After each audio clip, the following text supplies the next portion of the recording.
Dans cette vidéo, nous allons voir comment créer ces jolies cartes de Noël. Elles sont très simples et faciles à réaliser. Allez, c'est parti!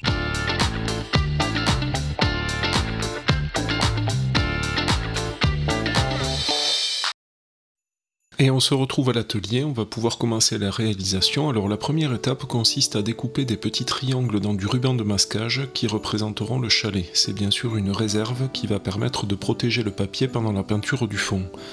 Si vous ne l'avez pas déjà vu, je vous propose d'aller regarder cette vidéo que j'avais publiée, qui montre comment on peut réaliser de petites maisons et des petits chalets avec du scotch de masquage, et aussi comment plier le scotch de façon bien symétrique. J'ai pris soin de disposer mes petits chalets en scotch au tiers inférieur de l'image, d'abord pour respecter la règle des tiers, et ensuite pour laisser une place vide sur le bas de l'image où je pourrais écrire un petit message de Noël. Ensuite, avec un pinceau trempé dans de l'eau claire, je vais venir mouiller le papier au-dessus de mon petit chalet. Je ne vais pas jusqu'au bord du papier pour laisser une petite marge blanche. Le fait de mouiller le papier, ça va permettre de réaliser un ciel bleu beaucoup plus uniforme. À cette étape, on prendra bien soin de ne pas mouiller le papier en dessous de la ligne basse du chalet. On s'assurera également d'avoir couvert la totalité de la zone dédiée au ciel. Pour être sûr de ne pas laisser de zone sèche sur le papier, on peut utiliser un éclairage à contre-jour pour bien observer la brillance. Je vais pouvoir maintenant peindre le ciel en bleu. Pour cela, j'utilise un bleu céruléen, mais je l'ai déposé dans ma palette qui contenait un autre bleu, de mémoire du bleu Windsor nuance verte. On va donc avoir un petit mélange, mais majoritairement du bleu céruléen. Je vais peindre autour du chalet en faisant bien attention de ne pas déborder de la zone que j'avais mouillée. Il n'y a pas de technique particulière à employer ici, juste étaler la peinture en faisant des passes assez régulières, mais ça n'a pas grande importance. En réalité, c'est l'eau qui va travailler pour nous et qui va diffuser uniformément les pigments. La seule chose, c'est qu'il faut faire attention de ne pas déborder de la zone de papier mouillé pour garder des contours flous. Je réalise le ciel en deux passes, d'abord avec une teinte claire majoritairement bleu céruléen, et ensuite je viens chercher sur ma palette l'autre bleu, celui qui est un peu plus soutenu, le bleu Windsor nuance verte, de façon à saturer un petit peu plus la couleur de mon ciel. L'intérêt de cette carte toute simple, c'est qu'on peut la peindre en série, comme vous le voyez j'en fais 4 en même temps, on va faire la même chose sur les 3 autres, et j'en profite pour vous conseiller de regarder à nouveau cette vidéo que j'avais publié et qui montre comment optimiser la réalisation des cartes de Noël.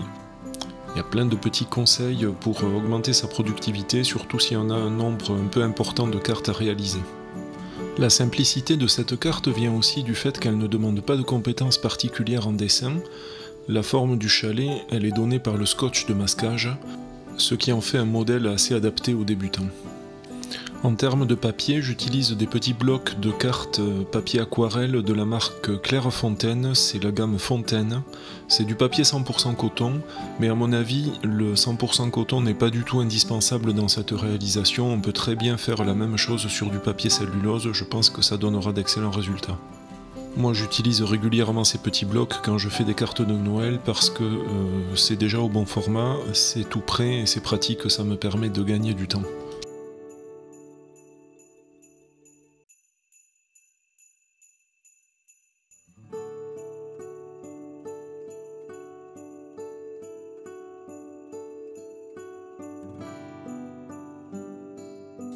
Voilà, mes 4 ciels sont maintenant réalisés. Vous pouvez remarquer un petit côté granuleux dans la couleur bleue, ça vient du bleu céruléen qui est une couleur granuleuse.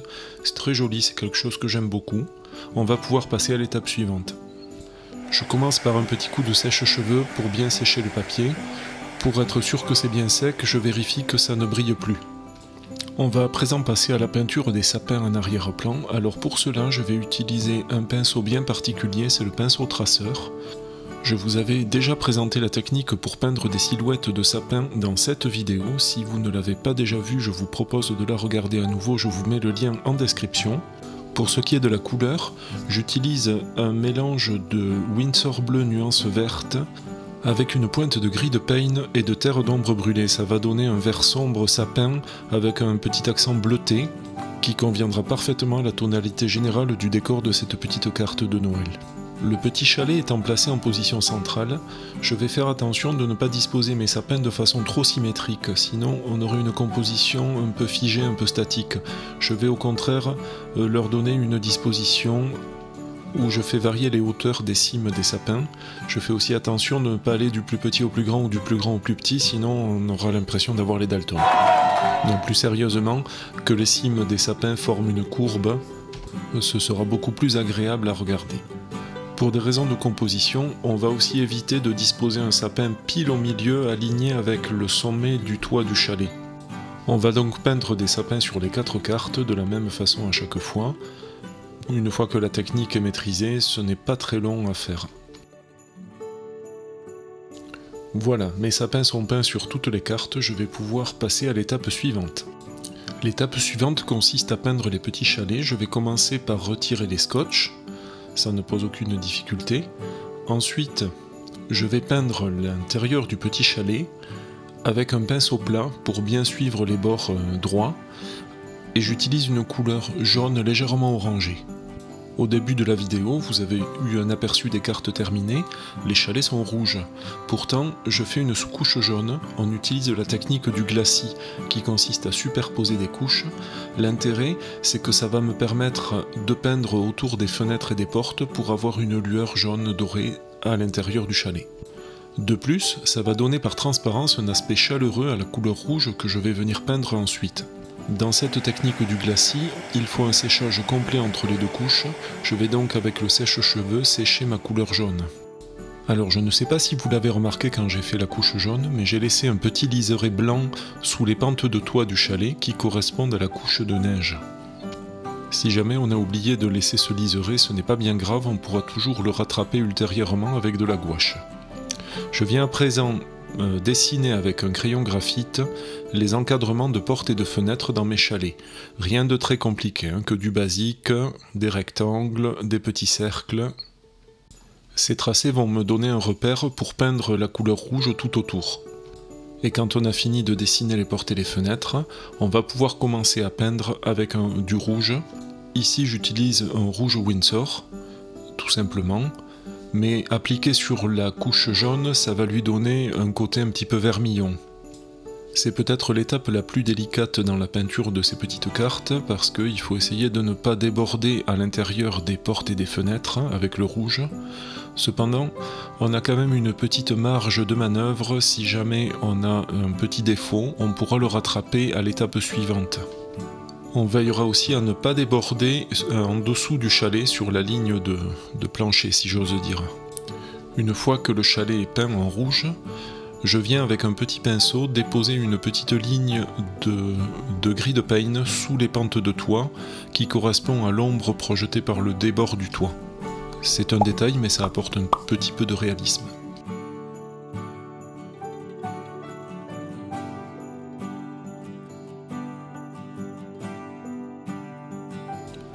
Quand la peinture rouge est terminée, comme pour les étapes précédentes, un petit coup de sèche-cheveux pour bien sécher le tout.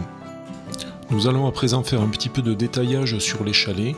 Je vais utiliser des liners noirs pour repasser sur les encadrements des portes et des fenêtres et faire quelques détails dans les encadrements. Je me sers comme toujours de mes liners Faber-Castell Pit Artist qui contiennent de l'encre de Chine noire, totalement indélébile et qui couvre parfaitement l'aquarelle. C'est l'occasion de rattraper quelques petites erreurs faites à l'étape précédente. Si le rouge a un petit peu débordé dans le jaune, en faisant un encadrement un peu plus épais, on va réussir à masquer le petit défaut. Ça donne une petite marge légère, mais c'est quand même appréciable. Nous arrivons à une de mes étapes préférées qui consiste à peindre la neige devant les petits chalets.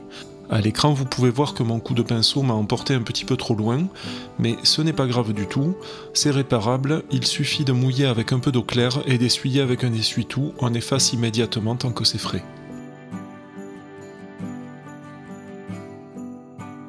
Alors je ne sais pas pourquoi cette technique de peinture appelée technique du pinceau sec, je la trouve toujours très plaisante à réaliser. Elle consiste à prendre un petit peu de peinture sur le pinceau et à frotter d'un coup sec et rapide avec le pinceau tenu en position à plat. Cette technique du pinceau sec, je la trouve très réussie pour peindre de la neige, des traces dans la neige. Il faut utiliser pour cela un papier qui n'est pas trop lisse, avec un petit peu de grain. Il faut aussi que le pinceau ne soit pas trop chargé en peinture, et surtout que le geste de la main soit assez rapide. Je vais faire la même chose sur les 4 cartes, en descendant un petit peu au milieu du chalet, pour donner en quelque sorte comme une forme de V, mais de V très évasé. Et bien sûr, je fais attention de ne pas trop descendre pour garder une place pour le message que j'écrirai à la fin. Dernière étape de peinture, nous allons utiliser de la gouache blanche pour peindre la neige sur les sapins. La gouache blanche, c'est une peinture beaucoup plus opaque que l'aquarelle, beaucoup plus couvrante. Cependant, on peut quand même faire des nuances. Tout d'abord, je recommande d'utiliser un petit pinceau synthétique, pas forcément un pinceau d'aquarelle qui va être plus fragile. Et puis les pinceaux synthétiques sont souvent plus rigides, et dans ce cas précis, c'est plus pratique pour appliquer les petites touches de peinture. Comme je le disais, on peut faire quelques nuances avec la gouache, selon l'épaisseur de la couche qu'on étale. Si on étale une couche très épaisse, on aura vraiment un blanc pur, mais si on étale une couche plus fine et que justement on l'étale plus longuement, on va voir à travers un petit peu ce qu'il y a dessous. Ça va donner au sapin un côté un petit peu effacé, qui convient bien, je trouve, à cette image. Une fois que j'ai fait cette couche un petit peu légère, je vais revenir avec des toutes petites touches, accentuer un petit peu le blanc, mais à certains endroits seulement. On aurait pu tout à fait se dispenser de cette couche de neige sur les sapins, la carte était déjà réussie, mais je trouve que ça apporte un petit côté élégant. En tout cas, moi ça me plaît bien. De votre côté, n'hésitez pas à me dire dans les commentaires ce que vous préférez. Une fois tous les sapins enneigés, nous allons pouvoir passer à la dernière étape de cette réalisation. Je vais donc ressortir mes liners noirs pour écrire mon petit message. Alors je fais une première écriture avec un liner noir relativement fin, pas trop fin quand même, mais pas le plus épais. Et ensuite, je vais faire les parties les plus épaisses des lettres avec un liner plus épais qui a une pointe un petit peu de type feutre. En général, quand je fais ça, j'aime bien prendre modèle. Alors vous ne le voyez pas à l'écran, mais j'utilise l'application Canva qui comporte beaucoup de polices d'écriture et des polices très jolies et très sympas. Donc je génère un texte sur un écran et ensuite je m'en sers de modèle pour écrire mon message sur ma carte. Quoi qu'il en soit, je trouve que c'est toujours plus facile d'utiliser des liners pour écrire plutôt que le pinceau. Écrire avec un pinceau, c'est quelque chose qui m'a toujours posé difficulté, donc j'évite de le faire en général. C'est la même chose quand je signe mes peintures. Je fais ça systématiquement au liner. Nous voici arrivés au terme de cette vidéo, j'espère que vous l'avez appréciée. Si c'est le cas, n'hésitez pas à laisser un j'aime et à vous abonner pour recevoir les notifications sur les prochaines vidéos. Vous pouvez aussi me poser vos questions en commentaire, je me ferai une joie d'y répondre. Il ne me reste plus qu'à vous dire à bientôt, salut!